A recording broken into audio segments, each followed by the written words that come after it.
All right. Hello, everybody. Happy Friday. Welcome to the Friday live stream here at Reviews.org. I am Craig, and today I do have a couple of news items that I'll go over with you. I'm going to be taking a lot of Q&A from you guys as we go. And then I've also got an update on some stuff that you can expect in the future from this channel. So thank you so much for joining me today. I'm really glad to have you. As we get started, let me just say hello to everybody in the chat. Let's see, Baba trolling, nice. Hello, Tommy, Socrates, Reliance, Socrates. Has it been a few weeks? I don't know. I feel like I haven't read that name out in a little while. William Mack, Billy, Derek, Stacy, Chris, Reliance again. Yeah. Okay. So hello, everybody. I'm so glad to have you with me. All right. As you can see, I do want to remind everybody about the weekly giveaways. So you can head to that URL. You can also find the link in the description to go check out the weekly giveaway page. I do need to change that to say bi-weekly, but we've talked about that in the past. We do have a winner this week to announce, and the winner of a 1-year Disney Plus subscription is Francis Hogan. Francis Hogan, congratulations. I don't know, there's all sorts of pseudonyms in the chat and everything, so I don't know if Francis Hogan happens to be on the stream right now, but if so, congratulations. And if not, congratulations anyway. We'll be emailing Francis about that Disney Plus gift card that we will send their way. And for the rest of you, we have another giveaway that we're starting. So if you head to that page right now, it is I like this one. So it's $50. So the dollar amount is a little less than a 1-year subscription to Disney Plus. However, it's a $50 Amazon gift card. So the possibilities are, more, maybe not endless, but pretty close. I mean, it's Amazon, right? So go check out that page. You can get the full terms and conditions, all that stuff. It's pretty simple. There's really not much to it. So go check it out. For the rest of you, I've got a couple questions for you.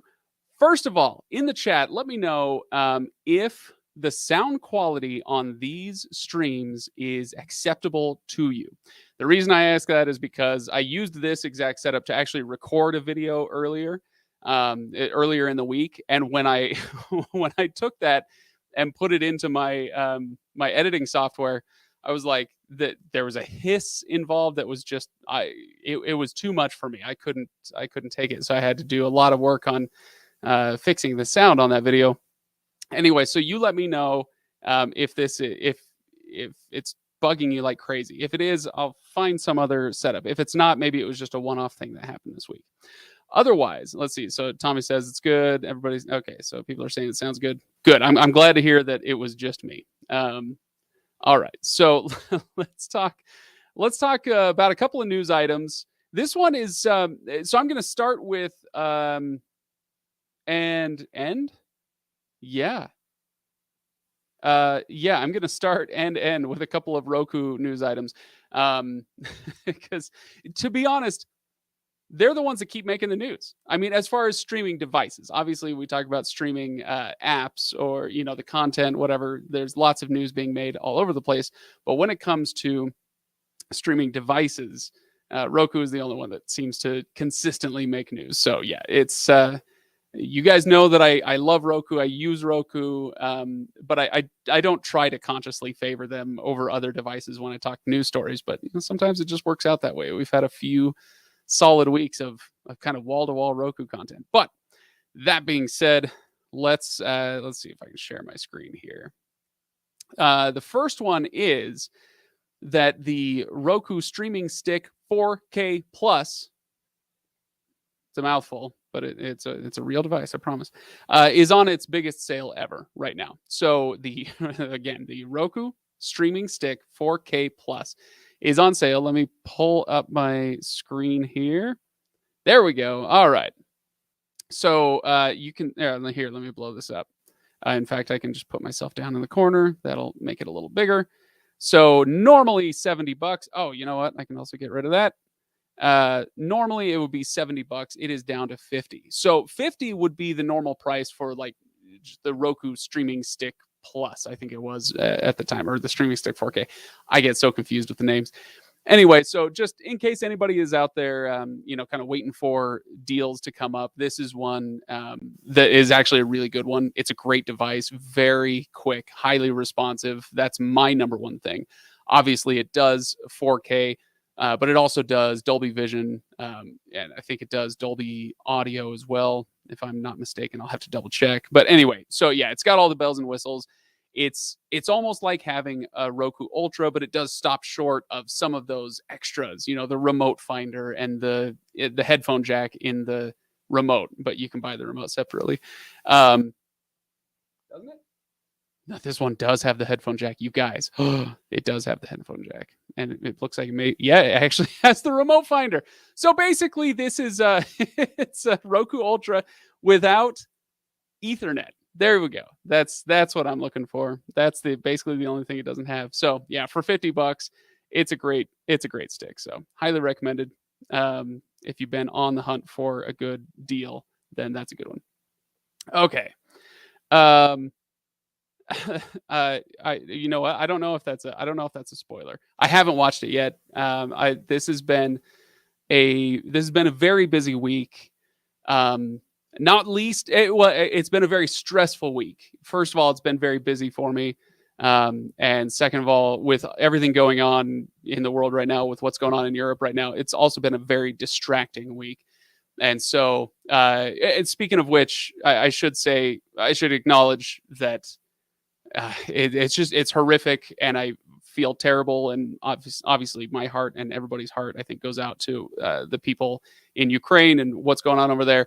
But I do hope that this stream and this channel is we don't want to ignore those things, but we do want to provide a distraction, an oasis away from some of that stuff. And so while I acknowledge that it's horrible and it's been distracting me a lot this week, I also don't want to dwell a lot on it. So I'll probably leave that there. Anyway, what was I saying? Yeah, it's been a very, very busy week for me. And today is very busy as well. In fact, I may cut this live stream a little short. Usually I go for an hour. Today it might be more like 40 minutes because I got to get on the road. I'm driving 7 hours today. So, okay. Yeah, I lost my train of thought somewhere in there because I started thinking about Ukraine, and yeah, you know how that goes. Oh yeah, no, somebody asked me about Servant. I haven't watched it yet because I haven't watched much TV this week. Okay. Oh, okay. So this is a great comment. So as I said, I tend to talk a lot about Roku. They make a lot of news. And David says, is it because this is their only business that we hear so much from? So compare them to Amazon, Google, Apple. Yeah, where they have so many different divisions and they're making news in so many other verticals, so many different ways. Where Google, it's like the Chromecast is an afterthought. It's the the Chromecast device and the amount they spend on it, the amount they make from it, that's like a rounding error for Google, if that. And so they don't care about it, and consequently, they're not trying to constantly make news with it. I shouldn't say they don't care about it. You know what I mean? Of course they care about it. And the same thing with Amazon, same thing with Apple. So yeah, this is a great point. For Roku, this is it. They need their platform, and they need their devices to make news. They need their channel to start making news, and they are starting to pick up more and more shows for the Roku channel. So they will start getting better at making even more news as we go. In fact, I just saw that they picked up an Australian drama starring Anna Torv, who was the main character. She played the main character in Fringe, one of my all-time favorite TV shows. And so they picked up an Australian show starring her. I'll be checking that one out. So go Roku channel. But yeah, very smart point, David. Appreciate it. Let's see. Socrates says, found out the hard way. When they go on sale, they will come out with a new and improved one very soon. That's also a great point. And I think you're not wrong, but we can overstate this. So as I've done this for weeks, for months, well, maybe not years, but for months at least, I've kind of harped on about, don't buy the Roku Express. There's the Roku Express 4K Plus. There's different versions of it. I'm talking about that like base model, old version. Don't buy it, no matter what the sale is, unless they're paying you to take it out of the store. Then don't buy the Roku Express because of kind of this point. There are so many better devices that one is It's almost beyond obsolete at this point, and it's not going to be that much cheaper than the other devices. Um, but we can take that a little bit too far, and I think that would be the case here with the here. Let me pull it back up with the Roku streaming stick 4K plus. That's last year's model. It's not that old. It's very, very good, and it will continue to be good for a while. So the Roku Express base model hadn't changed in like a couple of years at least, I think. And they kept iterating better and newer devices to keep up with TVs. But I think we're starting to see a bit of a slowdown on that. I should say I think so. I don't know if I hope so, because it's always fun to have things to talk about on the channel. But in a way, I hope so. This one, if you bought this now for $50, I would predict that you could get really good use out of this device for a minimum of 3 years. Minimum. Maybe more like 5 or 6. And for 2 years, it would continue to be whatever the opposite of obsolete is. Relevant. It would continue to be relevant. So yes, up to a point, Socrates. But yeah, good point. Okay. For me, the Roku closed ecosystem is a deal breaker. This is what Igor Freitor 1. Is that like a Russian cargo container? Igor Freitor 1. There we go. That's the closed ecosystem is a deal breaker. Well, that brings us to our next news item. And let me pull it up for you here. And it is this. Oh, and this comes from Cord Cutter News. As always, I have at least one news story from them to share with you. They really stay on top of things on a daily basis. So, RIP Roku non-certified channels, aka private channels, set to go dark February 23rd. That was 2 days ago. So they have gone dark now. I only bring this up just as a point of interest because this is the type of thing that is going to be of limited impact. Not a ton of people were using these. In fact, Igor may not have known that this was an option. But yeah, this was a thing where a non-certified channels, this was kind of a developer tool where somebody could upload an app onto Roku's platform and you beta test it. And this obviously would be helpful. You don't want something to go public without having it tested, right? And so they would call them private channels or non-certified channels. And these non-certified channels, the developers would be able to send a password to somebody else, a link and a password, and that person could download the app and test it on their Roku device. So you're testing things, you're working out bugs, you're working out kinks before you make your app go live. Great. It's a fantastic idea. The problem was that people were using these private channels to skirt around terms of use and to set up illegal streams. So maybe it's anything from illegal what do they call them? IPTV servers, live TV streams that were unauthorized and unpaid for. So that would be illegal, or set up, adult channels that would go against Roku's terms of service. And so there were lots of instances of this going on where these private channels were, you'd set it up and then you'd go on some website and you're like, hey, come check out my private channel. Here's the password. And you can load it in. It was the Roku version of side loading, but it was all very kind of like dark. And the problem with this is not just that Roku has their terms of service. They want to keep their platform reasonably family friendly or whatever. Of course, they have those, but also they close their ecosystem for security reasons. There are other reasons, and people can complain about that. That's fine. But for security reasons, having a closed ecosystem means that Roku has a little more control over what makes it onto the platform. They can test for malware, for spyware, for whatever else somebody might try to get onto use Roku to get into your network and start stealing your data. And so yeah, there's security concerns, there's illegality concerns, there's all sorts of stuff. So they close these down, If you were using them, you can't use them anymore. If you weren't, then you probably don't care, and might not matter that much. So, um, but yeah, again, point of interest. It was something I thought I would share. So I know I have missed a bunch of comments, so I apologize. Let me just kind of skim through the comments and make sure that uh, I didn't miss anything huge. Okay. Do you think Roku? Okay. Ooh. All right. Do you think Roku will be acquired eventually? Since they are the only pure player in it, pure play in the player industry. I think I see what you're saying. Like what we were talking about earlier, where Google has many other concerns beyond the Chromecast. Obviously, Amazon has many more concerns beyond uh, Prime Video or Fire TV. Um, so okay, so do I think like one of those? Maybe would Apple acquire them or would Amazon acquire them? It's possible. Obviously, it's possible. Anything's possible. I I haven't heard any rumblings to that effect to this point, and I don't see it happening anytime soon.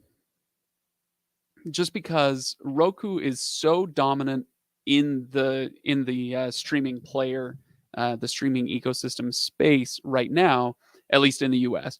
And they do very well elsewhere as well. But they're so dominant as far as their market share that they're making a lot of money. They're doing very well for themselves. I'm sure the profit margin starts to shrink when you get into content creation or content acquisition, as Roku has been doing. But still, they've been doing very well for themselves, and so it might not be as attractive at this point to sell. Sometimes that is the most attractive time to sell. And hey, I'm no economist. And I'm hardly a businessman, so I could be very wrong.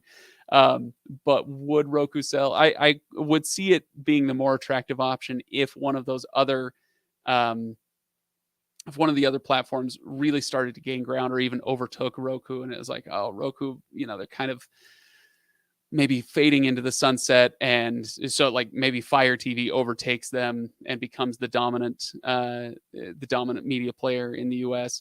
And so Apple or Google, somebody else who wanted to kind of catch up to them, grabbed Roku and brought them into the fold. I don't know, something like that. So do I think it would be acquired eventually? It's possible. Do I think they're going to be acquired this year? No, I don't know. It would be a while before that happened. Um, oh, okay. So Andy says, when I move the mic closer to my mouth, you can hear the hum. Interesting. Okay. Well, maybe it's me. Maybe I am so electrically charged that I am the interference, you guys. Okay. Here's a good one. Epic's Gamer. Let's see. Would you say Pluto TV is the best free live legal? I love it. An excellent caveat there. Legal TV app. Haven't really found another one that's as good. I know there are many out there. Yeah, there's a ton of them out there. Pluto is the best right now. Everybody else who does it, they're similar, but it's like if cable and I'm not talking about price, I'm not talking about contracts, I'm not talking about anything like that, but content wise, cable and satellite are up here. They've got amazing levels of content. And then it's like the bargain basement stuff right there. Okay. There's Pluto TV is like 60-70% there, I think. And then everybody else is between like 50 and 60% there. They're just like a notch below. That's how I regard it anyway. Obviously, when it comes to content quality and all that stuff, everybody has to make their own judgment calls on that. But that's where I put Pluto TV. They're fabulous. And I will relate this. There is an older person that I know. I don't want to give any identifying characteristics. There's an older person I know. They've never been on this channel, so it's not like I'm trying to really hide an identity or something. But they refuse to cancel cable. They refuse, won't do it. And I say, why? Why won't you cancel cable? And they say, well, I like having the TV on. Okay, what do you watch? And they proceeded to rattle off a bunch of shows that are basically nonsense. And that's fine. I watch nonsense sometimes. That's not a judgment call. But what I would say, okay, what do you love about that show? And they're like, oh, it's just something that is on during the day, and I like to have it on. So basically, as I got further into it with this person, they were saying that they liked TV for the noise. They live in a house where there aren't many people around. It's a quiet house. They like having that noise. It does provide that kind of psychological comfort if you've watched TV your whole life. Having the TV on provides that. And I have begged, I have pleaded with this person to just cancel cable and get Pluto TV.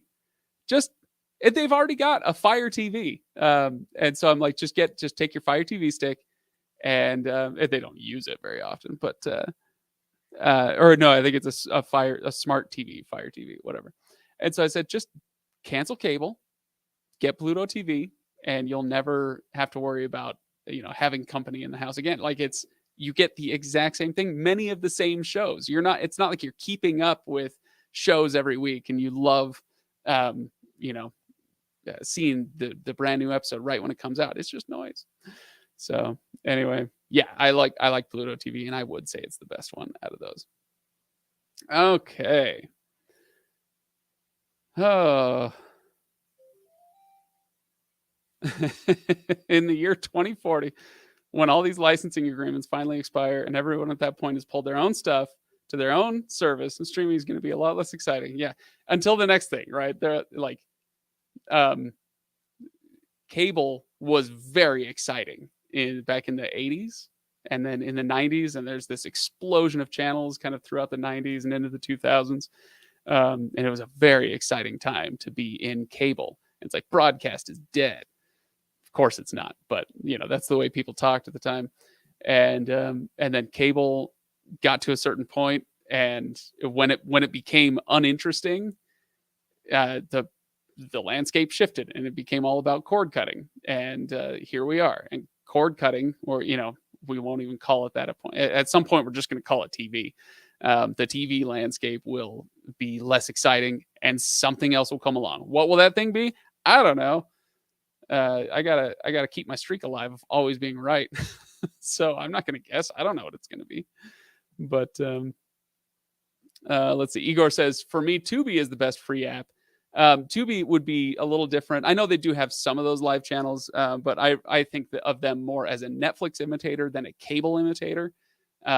Where like Pluto actually does the same thing. They have on-demand stuff as well, but they operate primarily as a cable imitator with some on-demand stuff. And Tubi operates primarily as an on-demand service with some live TV channels as well. So I don't think, and the previous comment was, or the question was, whether Pluto TV was the best free live TV app. And for me, I don't think Tubi comes very close to Pluto on that.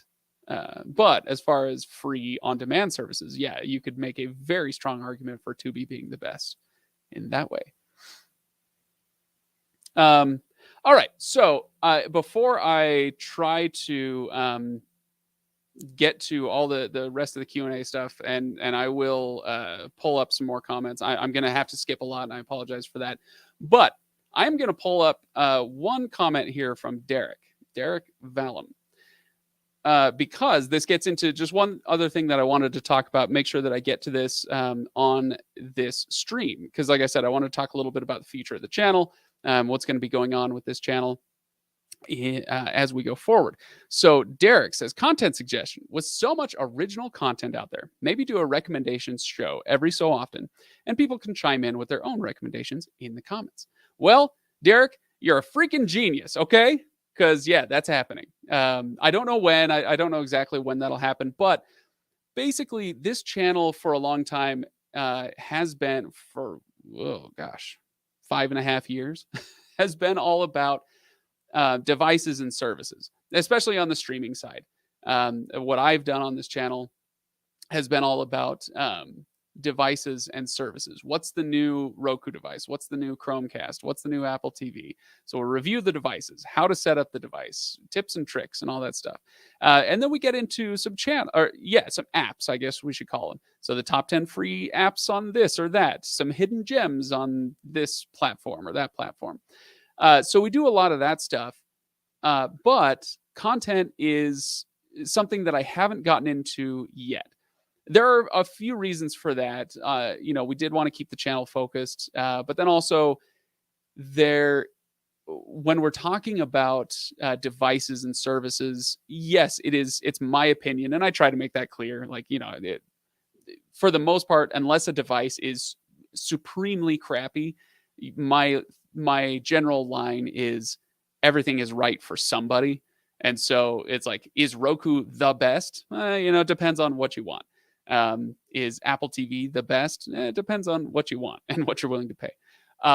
But so I understand that opinion goes a long way in those, but there's also some numbers we can fall back on and performance benchmarks and that sort of thing. And it's harder to do that with content.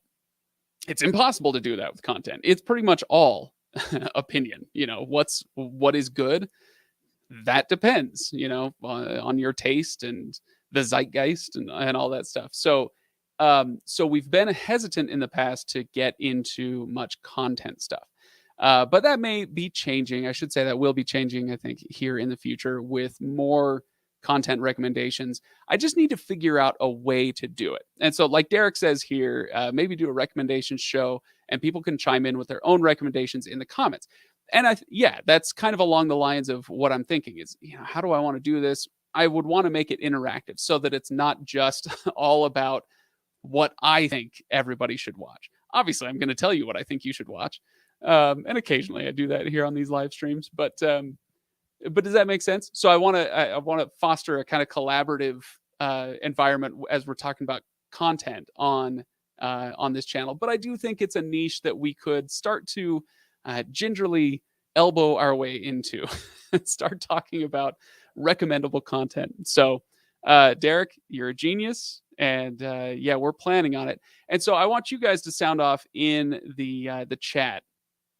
And I'm going to skip a whole bunch of stuff. I know it's been a few minutes. You guys have been commenting.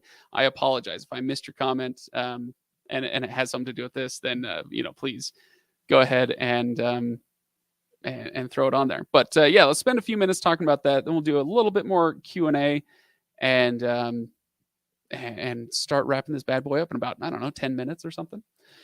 But let's see. Aviar says you agree. Andrea. Oh, you agree with this? My mom's a CNN addict. On Craig's side, it's a Shout Factory. Yeah, I try not to go after them too hard too often, but I hate cable news. But hey, if you like the noise, if it's just about noise, whatever. Let's see. Okay.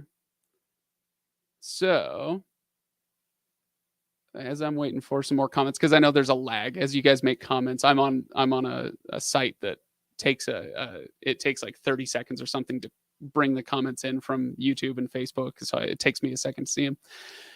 Let's see. Did you see the reports this morning that Apple and Amazon are the front runners for NFL Sunday Ticket, with DirecTV keeping it for commercial licenses? Yes, I did. I did see that. And yeah, I mean, it's kind of one of those let's make it official news reports. Like, we don't know who's going to get it yet, but they've kind of been the front runners for a while. And now, some more meetings have taken place, and and so these two are officially emerging as the front runners. So yeah, and I could see it going either way and would be happy with it, because you guys know how much I love Apple TV Plus. And so something to help Apple's streaming be more successful, I'm all about. On the other hand, it makes a lot of sense because Amazon already owns Thursday Night Football. It makes a lot of sense for them to start building a home for NFL content.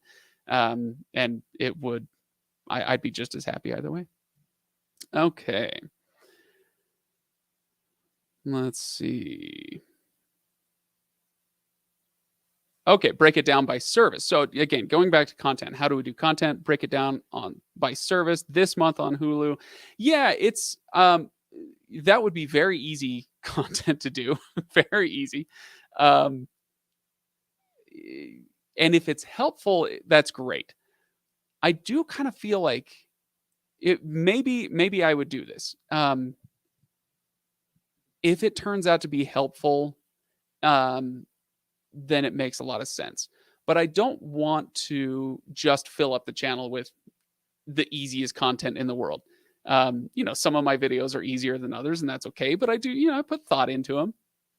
And with those, it's just like, oh, let's, pull up the list of what's coming up, spit it out on the video, and put it out. Those kind of low effort videos, if they're helpful, can still be a good idea. But I don't want to do them just for the sake of, not putting a lot of effort into them. And this info is available all over the place. So the question is, would that make sense for the channel? But it's a great thought. Yeah, I appreciate you putting that out there. Let's see real quick. Let me go back to another. This is kind of just a general Q&A. What's the future of internet connection? Will it be fiber optic or Starlink spread? I'm not smart enough to know for sure. So if I want to keep my streak alive, my Craig is always right streak, then then I shouldn't say this too strongly. But I really do believe that once the logistics are figured out, that the satellite internet version is going to be the future. Simply because while it seems weird to say this, given another couple of years, it will start to be cheaper to send those little basketballs. I don't know what they're shaped like, but they're small satellites. It'll be cheaper to do those constellations in orbit than it will be to lay thousands upon millions of miles of cable. That wouldn't have been true 5 years ago, 10 years ago. But now with these private space launches, whether it's SpaceX and Amazon and whoever else is sending things up. Well, I don't think Amazon's doing their own rocketry, but you know what I'm talking about. With the privatization of low Earth orbit, of achieving escape velocity, it will be cheaper to do that eventually, if it's not already. I actually don't know the numbers behind it for sure, but I imagine it's crazy expensive to send things to space. Even if it's cheaper now than it was 10 years ago, and 10 years ago is astronomical. There's a reason we started relying on other countries' rockets to get our astronauts to space, right? Because the costs are just insane, or were. And now that's coming down. So I think the future will be the satellite constellations, but it's taking longer than I originally thought that it would, which is too bad. Okay.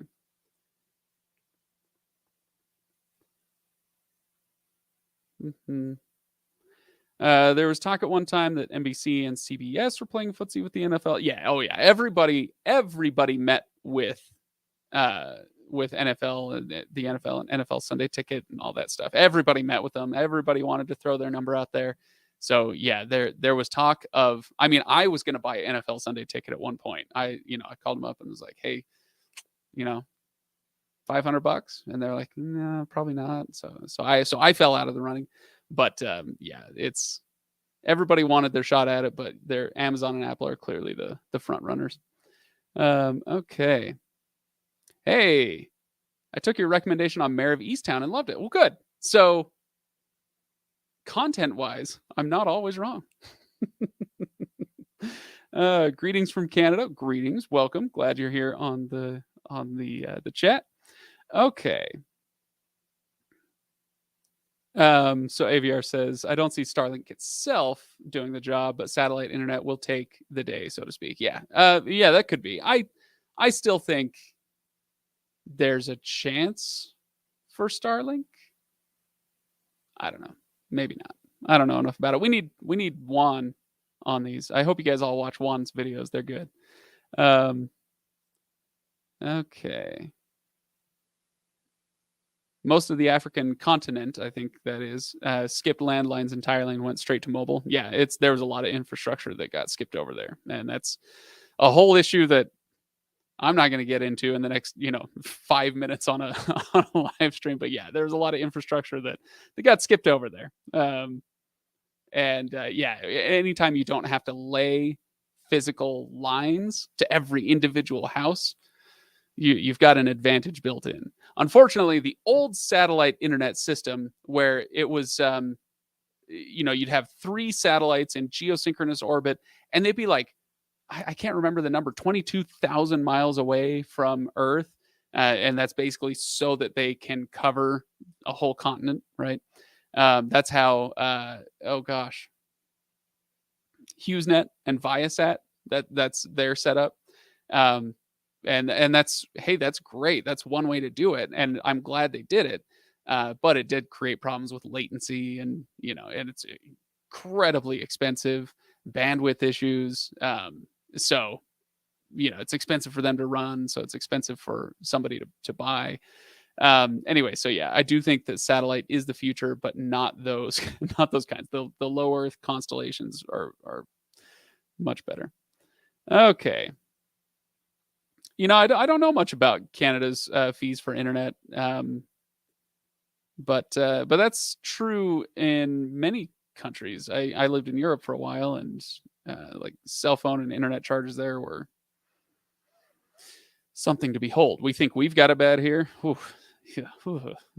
Let's see. I could be wrong, but I feel whoever gets the NFL Sunday ticket is going to use the same price model that ESPN Plus uses. You pay the monthly price of the service plus the UFC event price, for example. Oh, interesting.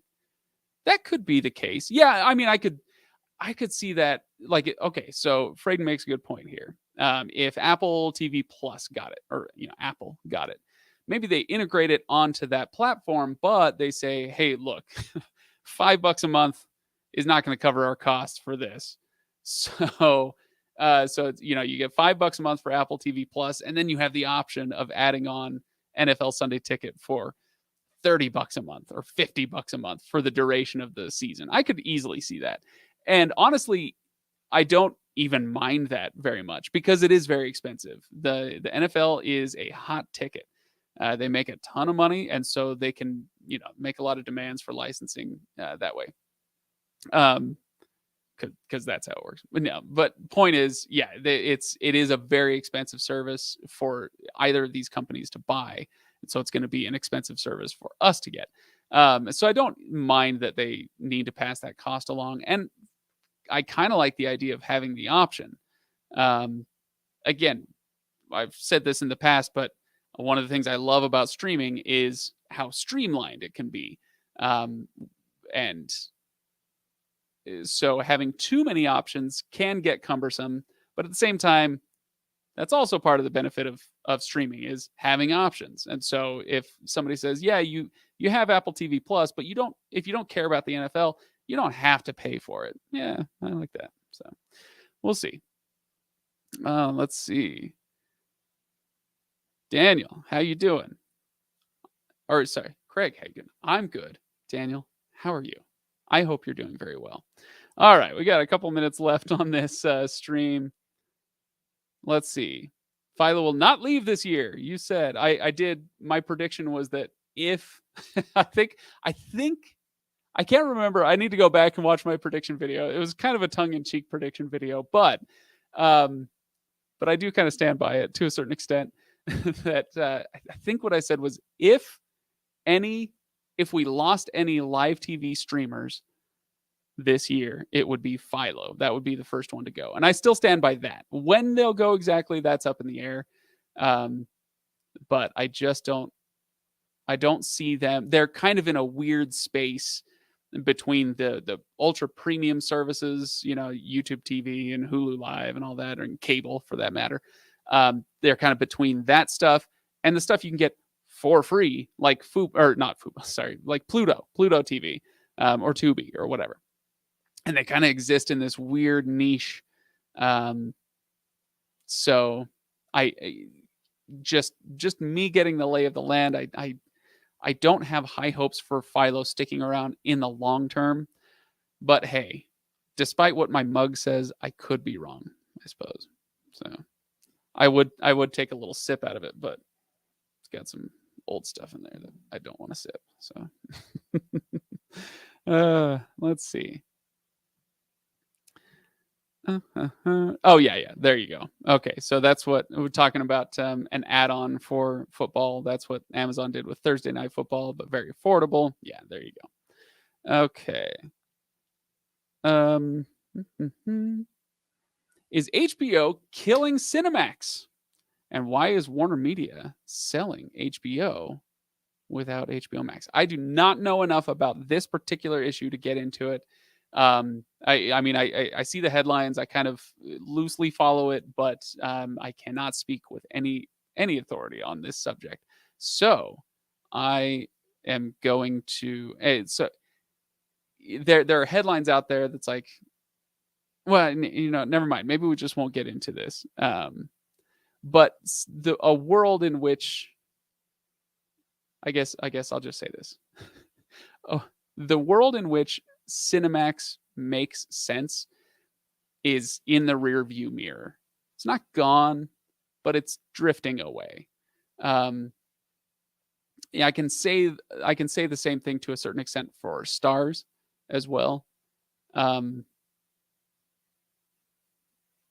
Let's leave it there. I'll look more into that issue when I get more into content on the channel. But yeah,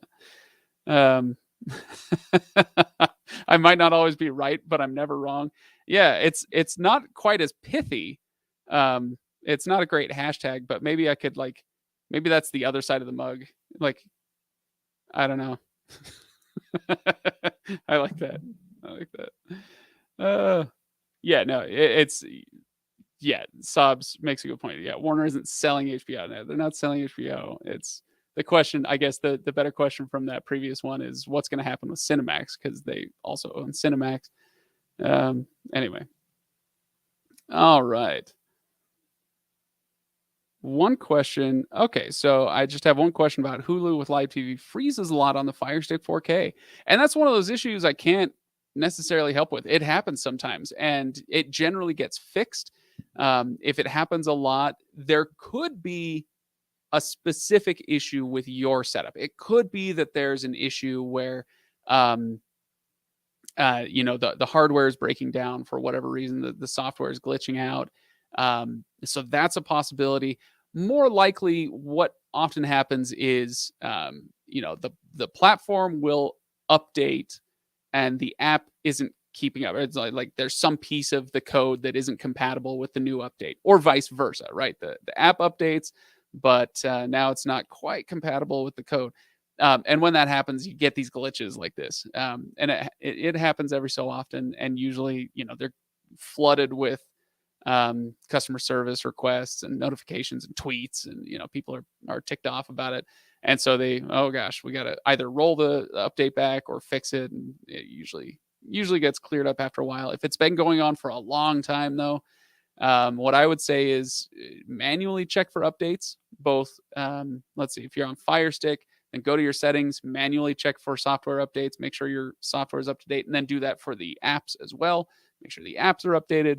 And then if it's still happening after that, it may be an issue with your particular setup for some reason. So. An asterisk? There's no asterisk. Absolutely not. Okay, so this is a great question. I'm going to kind of finish on this. Okay,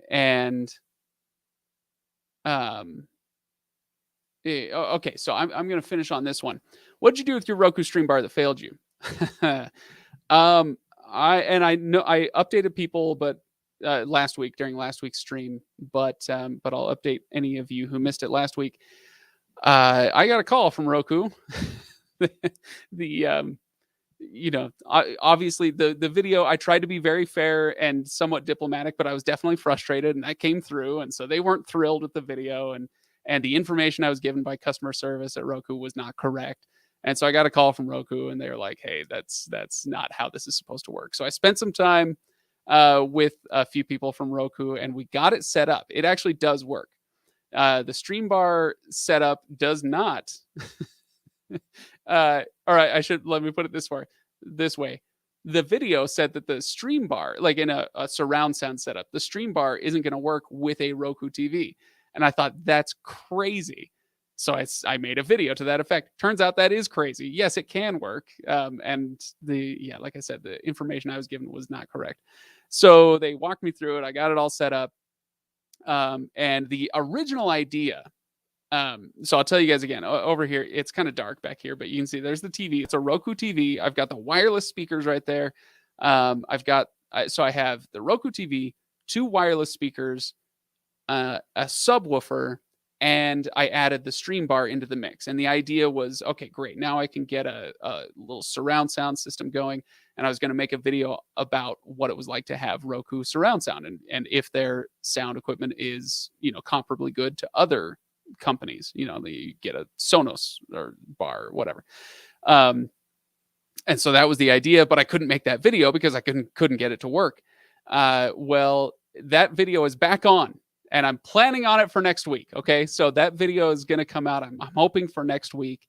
And Roku was kind enough actually to fill out my system. So now I have a full 5.1 surround system. So basically they added another pair of those wireless speakers. So now I have 2 in the front, 2 behind where I sit at the couch, the subwoofer, the stream bar, and the Roku TV. So anyway, so it's going to be a video about like the ultimate Roku setup and how it does.